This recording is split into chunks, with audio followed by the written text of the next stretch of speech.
Joining me now is Congressman Jim McDermott, Democrat from Washington, and Joan Walsh, editor-at-large for Salon.com. Thank you both for coming on the show tonight. Thanks, Reverend. Good to be here.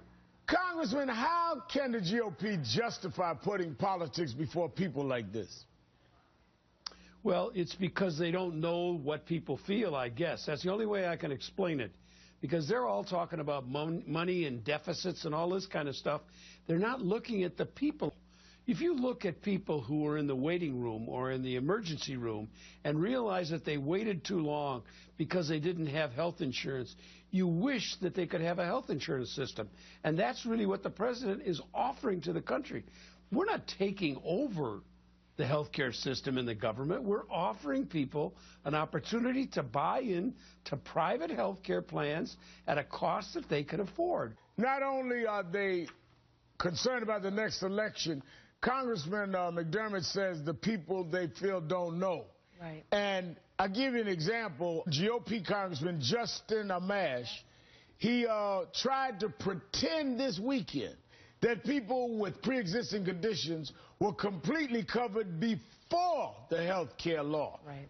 What he's saying is a lie. It is certainly not true. I would believe that it is a lie for now. But we've talked about this before. They are so afraid of this law taking effect and of this law making changes in people's lives, making people's lives better, that they are lying about it. They're now being, I'm so thrilled to see people actually standing up in town halls and confronting them on this, but they think that we're stupid. They think that we don't know what's in the law. Congressman, isn't this kind of misinformation is what is leading to a lot of confusion with Americans, and isn't the fact that they don't have their own plan leading them to distorting and misleading and lying about the president's plan? I mean, even Scott Walker, the GOP governor, scolded congressional Republicans for not offering their own vision for the country. What is the Republicans' health care plan in Congress, Congressman?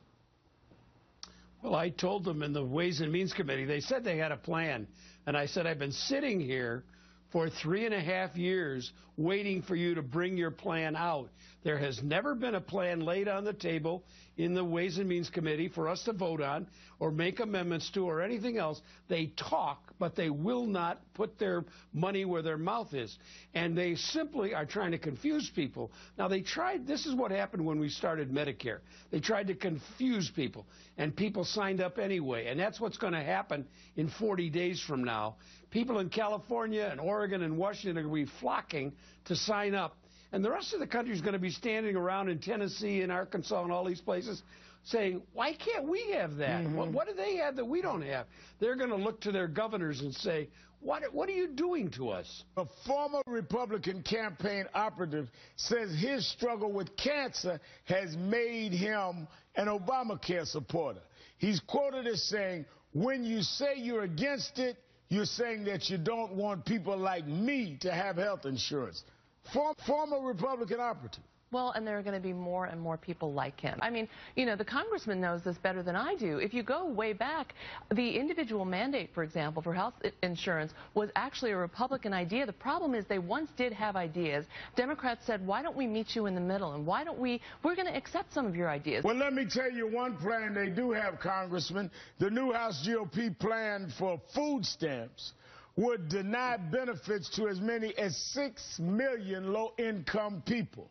The editor of the National Review talks about people on food stamps. Listen to this.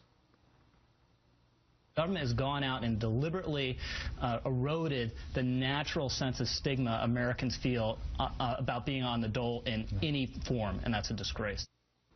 You know, if you have children, as I do, and you think about what it would be like if you didn't have a job and you had tried for 18 months, as many people have tried, and you've run out of unemployment benefits, and you're losing your house to foreclosure, and your kids sit at the dining room table, and there is no food in the cupboard, you will swallow your pride and go get some food stamps and get some food to put on the table.